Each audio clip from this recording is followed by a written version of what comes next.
Hello, everyone. Welcome to the Hynes Legal webinar series on a Thursday afternoon. I'm Chris Hynes, Strata Advisor, former Commissioner for Body Corporate, Hynes Legal. And with me today, you'll notice that Frank looks different because it's not Frank. Making his webinar debut is Myles Holley from Hynes Legal. Myles, welcome. Hello, thank you for having me on. Now, Myles is here today to talk about the wild and weird world of bylaws and to share some of the craziest bylaws that he has assembled over time. Before we delve into that, as always, thanks for tuning in. Don't forget to like and share. The wider that we get out this kind of content, the better the feedback for us, and we can tailor future events as well.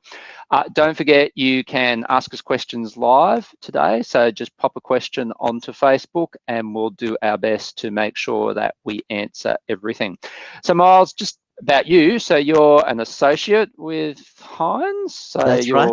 you're one of the senior people here, and I guess it's fair to say you've become a bit of a bylaw expert over time.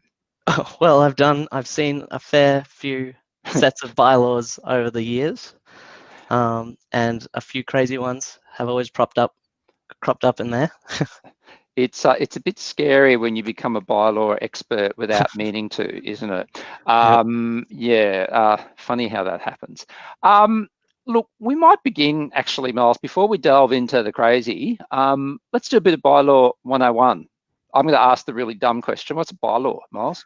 A bylaw is something that a community title scheme adopts as a set of rules to regulate conduct in the scheme and to regulate behavior and to regulate building. It could be anything that they're regulating, as long as it's something, as we'll discuss later, that a body corporate is allowed to regulate. And the reason for that, I think it's worth delving into that just briefly. The reason for that is that word that often gets overlooked in the title of the Act. It's body corporate and community management. So this is a community comprised of a bunch of people who are thrown together without anything in common other than the fact that they happen to live there or have some investment in the property. And so if you're going to create a community, then you do need some structure and some rules around it. I think that's fair, isn't it, Myles? Exactly think of it that right. way. Yeah. But the scary thing is, so many times bodies corporate have bylaws, but they're often bottom drawer documents. They're there. They might be older than 20 years, haven't been looked at, and it's only when there's a problem that turns up at the scheme that the body corporate realizes we actually need to enforce these bylaws here, that they find out that their bylaws are subpar and that they're not regulating the things that they should be regulating. And you picked up on the key word there, Myles, which is regulating. So bylaws aren't there to prohibit or ban people from doing something. They're there to put a few reasonable restrictions around how something is done, which is a nice segue, is it not, into the actual crazy bylaw discussion. Exactly. So what, in general, Myles, would make a bylaw crazy? A bylaw becomes crazy, in my view, when it's overreach. It's trying to be too specific, and it's trying to regulate something beyond what the body corporate can regulate. And it might not be regulating, it might even be prohibiting, like you were saying before. If the committee or the body corporate has decided to ban something altogether, that can often come across as crazy when you're looking at the bylaws. Absolutely. And there are some specific, sorry, I can't talk today. There are some specific things which would make a bylaw invalid, isn't there, Myles, under the Act? That's right. The key section for the lawyers out there, or those who have an interest in it, will be section 180 of the Body Corporate and Community Management Act. And that sets out the limitations for bylaws, which are things that bylaws can't do. And that could be, I've got my handy Body Corporate and Community Management Act in front of me here. Everyone watching should have that, Myles. Exactly. You can print it out, get it bound, and keep it by your bedside, right next to your Bible, or whatever you want to have next to you. But the restrictions there are it cannot be inconsistent with the Act, so the Body Corporate and Community Management Act and the regulation modules. And to the extent that there is any inconsistency, the bylaw would be invalid. If a lot can be lawfully used for residential purposes, the bylaws cannot restrict the type of residential use. So that is, for example, if you've got a bylaw saying no Airbnb is permitted at the scheme, if it's allowed to occur, the body corporate has no business in banning it. Yep. In Queensland, at least at this stage.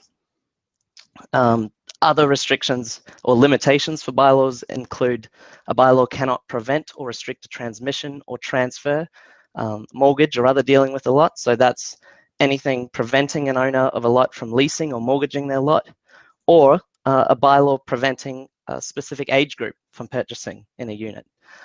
There's sometimes been a few schemes that have tried to say we're an over 50s scheme and banning people under the age of 50 from buying a unit there. And that's not a lawful bylaw, and the body corporate has no business in banning who can buy a lot or who an owner can sell their lot to. And that segues into the next limitation, which is an owner, a bylaw must not discriminate between types of occupiers. So if a bylaw says only the long-term tenants and owners are allowed to use the pool, that would be discriminating against the short-term tenants. And important to note, Myles, discrimination there has a very literal meaning. It's not discrimination as we would understand it in terms of anti-discrimination legislation. It's literal discrimination where a distinction is made between two sets or two types of individuals. Yep. It's a really important thing for people to remember. Yep. And then the next, probably the most common limitation that I see abused or in invalid bylaws is that a bylaw other than an exclusive use bylaw cannot impose a monetary liability on an owner or occupier. So in terms of crazy bylaws I've seen that deal with that, we're talking bylaws that say if you breach the bylaws, you'll receive, the committee has the ability to issue a fine of up to $200. That is not a valid bylaw and is not enforceable to any extent. And another good example of that one, Myles, is the moving bond one, exactly. where a body corporate asks if you're going to be moving out on a certain day and you're using the lifts, that you pony up, usually it's a couple of $100 as bond against any damage that you and the removalists might make while you're moving out or moving in, for that matter. Yeah. And that's definitely invalid. Yep. And it's not to say a body corporate can't do that. You can absolutely have a moving bond if everyone's happy to go by those rules. But if you're trying to do that and rely on a bylaw saying you have to pay this bond, it's not going to work. You're not allowed to do that. Yep. And probably the catch-all that comes after this monetary liability limitation is that a bylaw must not be oppressive or unreasonable. And that comes down to what we've been saying again and again. If it's prohibitory, if it's not regulating conduct, if it's actually banning something, it's more likely than not going to be considered oppressive or unreasonable, having regard to the interests of all the owners in the scheme. And look, that one in particular, Myles, is the one that is used in relation to animal bylaw disputes quite a lot. So when, if there is a bylaw, for example, that says you can't have this type of breed, or indeed a type of animal, or an animal, oh, sorry, Myles, no, there's an interjection there. Or a particular weight. Particular weight. Particular gender, even sometimes. We've actually got one of those on our list to look at. They're the bylaws which adjudicators generally apply that unreasonable or oppressive criteria to those kinds of bylaws. So I guess the upshot of all of that for everyone watching is that a bylaw doesn't become crazy or invalid simply because we say so or because you might think so. It is because the legislation says so. And Myles, there is actually a court case which kind of confirms this, isn't there? Yeah, and it's an old court case. Well, and if you're looking at, there's a lot of court cases. So in terms of an old court cases, it's back in, I think, the year 2002, and it's Mineralogy and the body corporate for the Lakes Coolum. And so that's the Clive Palmer matter where he wanted to do some building. And there was it was challenging a bylaw that said you're not allowed to do any of these things without the approval of the committee. And it was a consideration of, is that banning something? And the answer is no. If you've got a bylaw there that says you cannot do something without the approval of the committee, it's regulating, because it still considers the possibility of it happening if the committee give approval. And at the end of the day, that's permissive bylaw, basically, isn't it, Myles? Exactly. Yeah. And at the end of the day, the committee must, and the body corporate must act reasonably. So if a committee says, if there's a bylaw that says you must not bring a pet onto the scheme without body corporate approval, that bylaw is valid. But if the committee treat that as a we're a no pet scheme, we ban all pets, and we always refuse all applications, that's going to fall over if the committee's, because they're not acting reasonably. And that link's now gone up on the Facebook page, so you can read that one to your heart's content. All right, Myles, crazy bylaws. Let's kick off with a couple. Over to you, Myles. What's a couple of your all-time favourites? I've got a little bit of a list in front of me here that I've kept over the years. Every time I see a bizarre bylaw, I just put it aside because I knew one day people are going to want to hear them. And some of the ones that I've seen are persons using the tennis court must use an appropriate tennis racket only, which I'm not sure how you would regulate that. What's wrong with that, Myles? It's a tennis court. Shouldn't you use a tennis racket? Yeah, but who's to say your tennis racket's appropriate? Ah, right. So what would be the question, and I guess the reason why I ask this is for people to start thinking about this laterally. What is an appropriate tennis racket? Is it a graphite one or is it a wooden one? Was it one that's been sized to meet your height and your tennis ability? The other thing is, what's to say if you want to go and play on the tennis court each using a cricket bat and you're not causing damage or a nuisance to anyone? What's to say you can't do that? Exactly. So yeah, moral of the story, sporting equipment, generally don't go there if you don't have to. Yeah. What else have we got, Myles? The volume of any radio, television, or other sound equipment shall be kept as low as possible at all times. Seems fair enough to me, doesn't it? So is that bylaw saying if you're in a unit there, you need to be turning your volume to the minimum level that you can hear it at? That's my interpretation of what that bylaw says, and that's far beyond what a body corporate's regulating. I think the point is, if you have to scratch your head over what it means, then that's generally a red flag that it's problematic. I mean, a bylaw should be pretty obvious in its wording.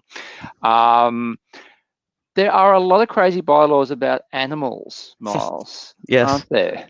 One that I've seen recently is a bylaw that banned animals unless it's an animal being brought onto the scheme for the purpose of carrying out a security contract for the body corporate. So this scheme obviously thinks they need guard dogs, but no one else is allowed a dog. I just can't see, well, like we said, you can't ban pets from a scheme unless, for example, council say this area is not allowed to have pets. But even then, an owner could ask for a change of development approval conditions. Whether or not they'd be successful, that's one thing. One of my personal favourites from the list, Myles, and I won't read it all out, but the extract that I really like, will not permit a bitch to be on common property while the bitch is in heat. That is an actual dogs. Yes, that is an actual bylaw, everybody, that a body corporate was proposing or had, Myles? It was in their bylaws. It was already in there. And it raises so many questions, doesn't it? I mean, who is going to be determining that? Are we going to contract a vet to be making that determination on entry of any animal to the scheme? I think, quite apart from anything else, it's highly impractical, that sort of stuff. What are some of our other favourites, Myles? A banning of But bikes must only be used for the purpose of ingress and egress and not recreational purposes. Ingress and egress. So I can see what they want from that bylaw. They want you to get on your bike and get out. They don't want you riding your bicycle around. But at the end of the day, unless you're causing an unreasonable interference or creating a hazard, the body corporate has no real business in what you're doing on the common property that you're a shareholder of. And indeed. And back to the animals, another one that I quite like is factors which are considered when granting, refusing, or rescinding permission to keep an animal in a lot include the risk that the animal may, and this is an actual statement, pose a danger to residents or property caused by the animal falling from a height. So you can see where that's coming from, though. Yeah. You can see they're trying to say, somebody's obviously told them you can't regulate weight in the scheme. And they thought maybe, well, at least what I got from that is they've thought we can now consider the danger it would cause if it fell from a height. And presumably the danger is more if the weight is higher. And it's a good point, Myles, because in all of these, all of the bylaws come from, I think, are motivated by decent considerations, trying to actually do something, trying to address a problem. But in this case, along with all of the others, they've tried too hard and gone too hard and have ended up with something that's unworkable. That's a good one. What about firearms, Myles? This one's a good one. Yeah, read it. A resident shall not cause traps to be laid or hunt in any other way. The keeping or use of firearms by a resident on the common property requires the consent of the body corporate. Well, yeah. You can see where they're coming from. You can, and good luck to them. I guess the problem there is that if someone has a valid firearm license issued by police, then why do they need the body corporate to approve that under those circumstances? And the answer is they don't.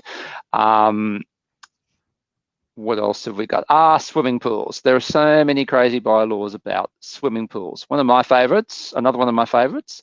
The following rules shall apply to the swimming pool. Suntan lotions and sunscreens are to be removed before entering into the swimming pool.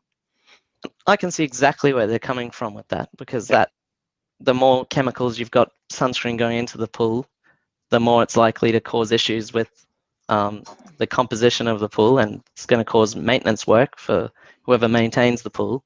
But at the same time, the moment you go out into the sun, you're putting on sunscreen if you're living in Queensland. Absolutely, and I'm sure the Cancer Council would be dismayed to be finding out that buildings were suggesting to people that that's what they should be doing. Another one, and this one actually might sort of raise a few concerns with people. So this comes under the definition of crazy bylaw.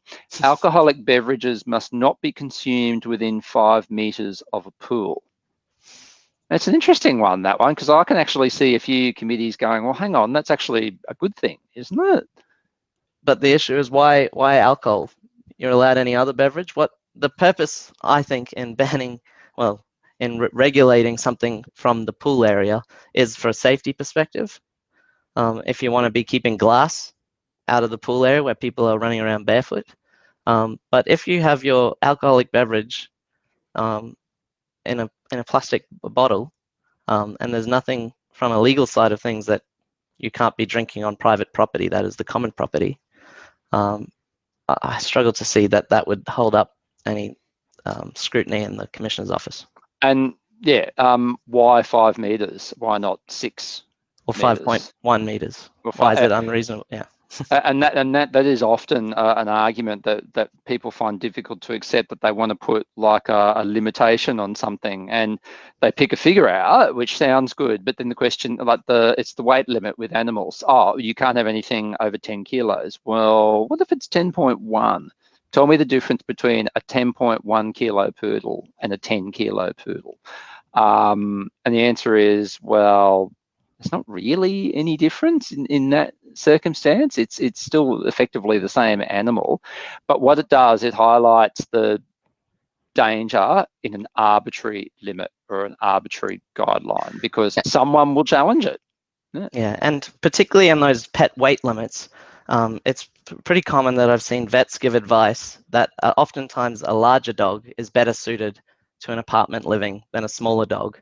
And that's because oftentimes the larger dogs are more docile and are more likely to enjoy their time in an apartment that doesn't have a big backyard. That's just one angle to look at it. So at the end of the day, you're going, why are we banning pets over a certain size? Yeah. A few questions have come through, so I might just throw to those before we move on to the rest of our discussion, Myles. So, Philip, thanks for tuning in. If all owners identify themselves as a particular religious order, can they then establish their own regulation without being bylaws?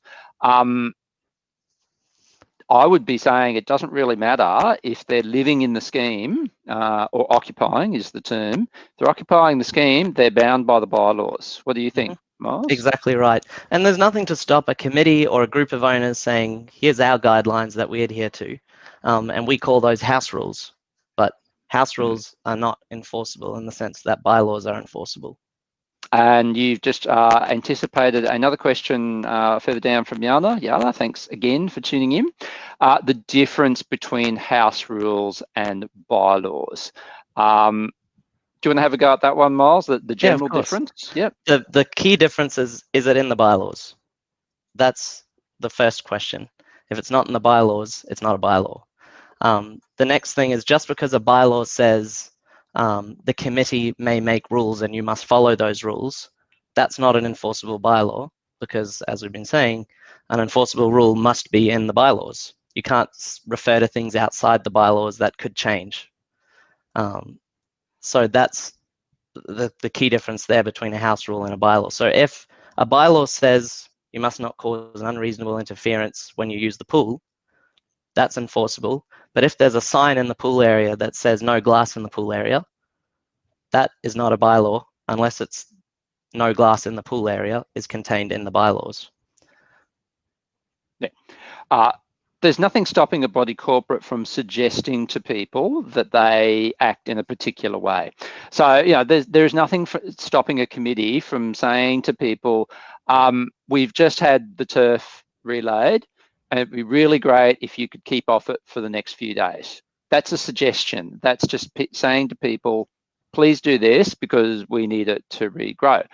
But the difference between that being framed as a suggestion or that being enforced as an actual reality that you have to abide by, there's a world of difference between the two things. And I think that's what well, it's not what I think, that's what you did say. From Sue, if a committee does not enforce any bylaws and does not hold any committee meetings, are they in breach of the code of conduct? Committee can't be in breach of a code of conduct, only an individual can be in breach of the code of conduct. If the committee does not enforce any bylaws, then they're not carrying out their responsibilities as a committee. And you can actually do that yourself. If the committee does not enforce bylaws, an individual can enforce them themselves. There's actually no obligation to hold a set number of committee meetings in a year, but if a committee meeting isn't being held, then decisions are not getting made. So again, the committee is not exercising its responsibilities. Myles, crazy bylaws are one thing, but so what? Apart from a chuckle, is there actually a consequence to having a crazy bylaw? There is a big consequence. And sometimes committees come to us asking, we know this bylaw is invalid, but we keep it here because it scares people from doing the right thing. So we want to be a pet-free complex. This bylaw says no pets allowed. When someone brings a pet, we show the bylaw to them and say, sorry, no pets. The issue is, if someone likes that apartment enough and they have a pet, you can be sure they're not going to give away their beloved family member pet just because the bylaws say so. And they then will engage lawyers, and their lawyers will tell them what we're telling you now, that a bylaw cannot ban pets, and that a committee has to act reasonably. And then you'll end up in the commissioner's office, where the adjudicator can order that a bylaw be removed or amended, and at the cost of the body corporate. So then you've got a situation where the body corporates maybe engaged a lawyer themselves or spent a lot of time responding to an application in the Commissioner's office saying, this is why we have this bylaw.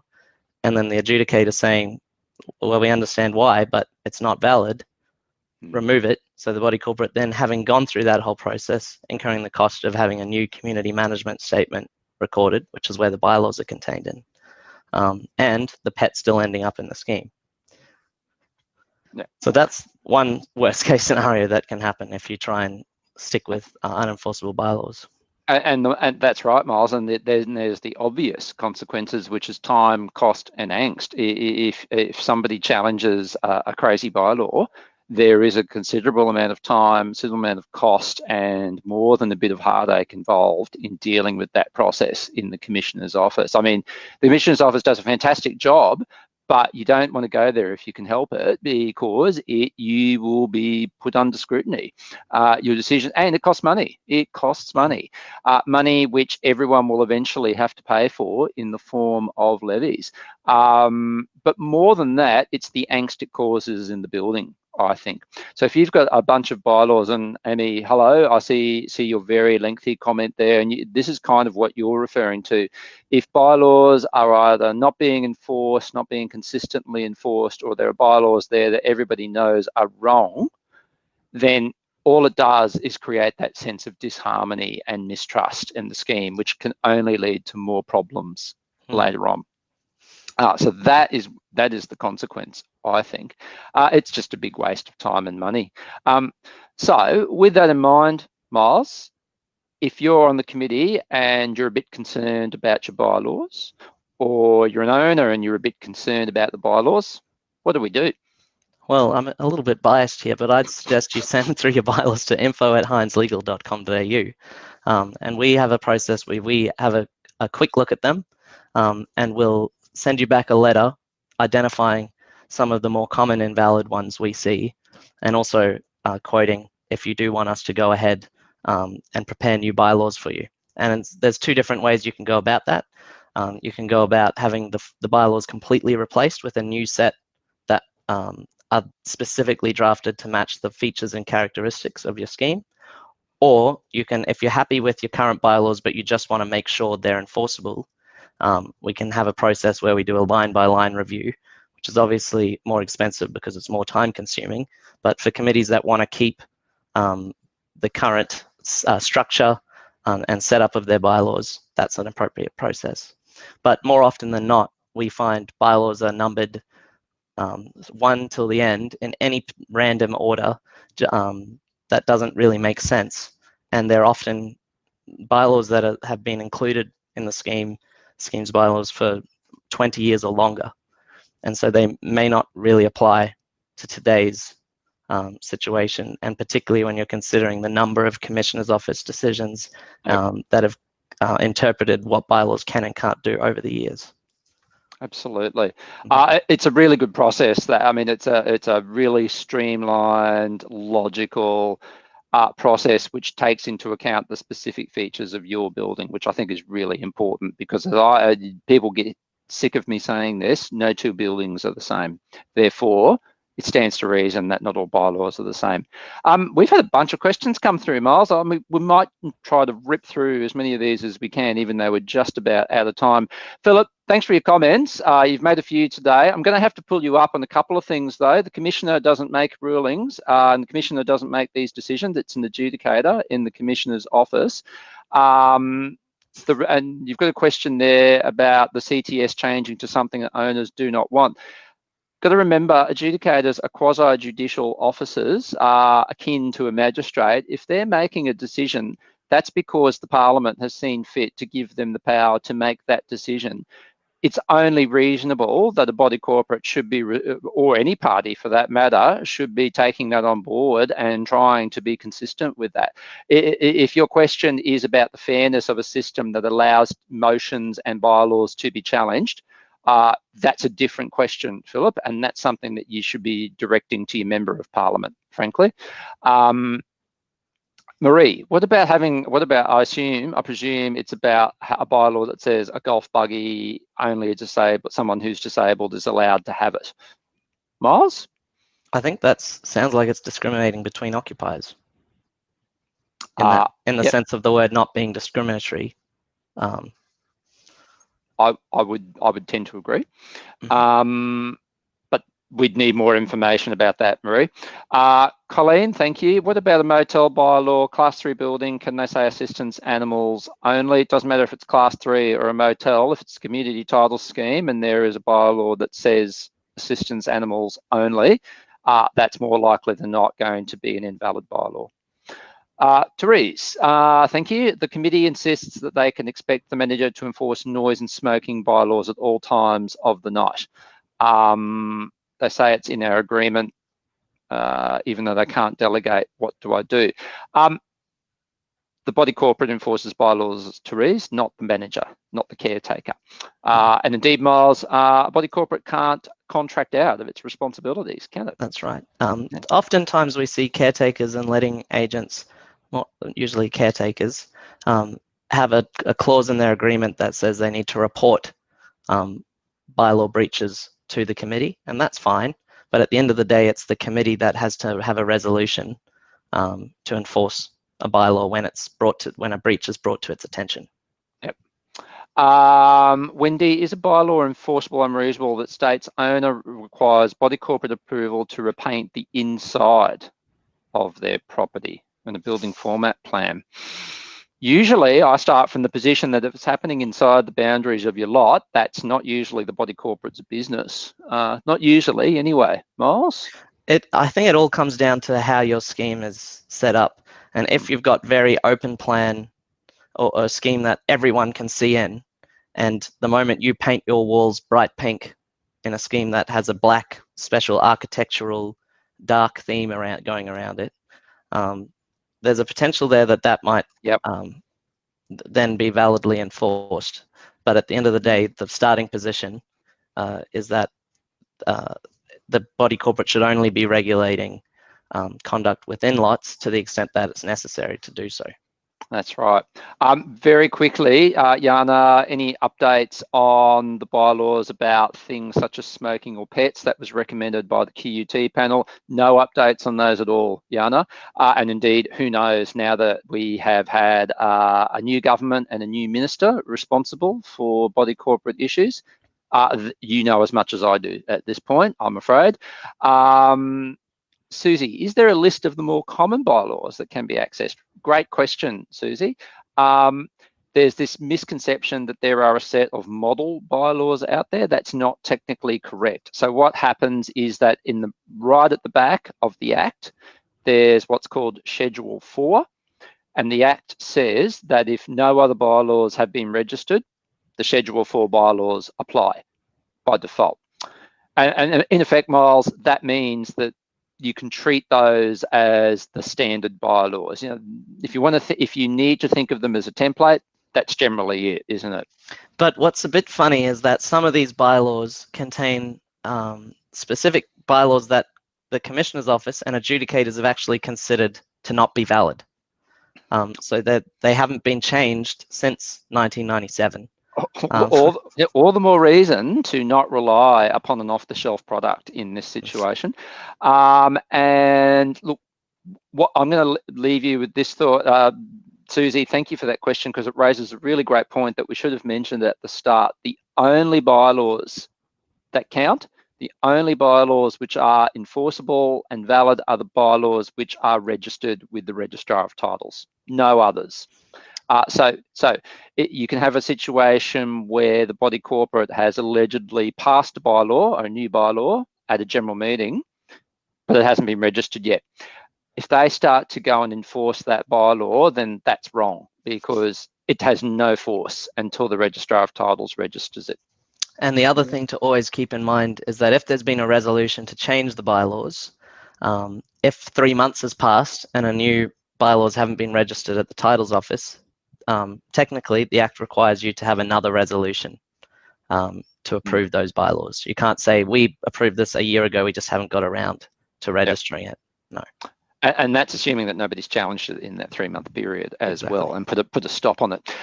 We're going to wrap it up there. We've gone well over time, but this is clearly a topic that people have a fair bit of interest with. We might look at a part 2 on this, I reckon, Myles, at some point. There's definitely room for part 2.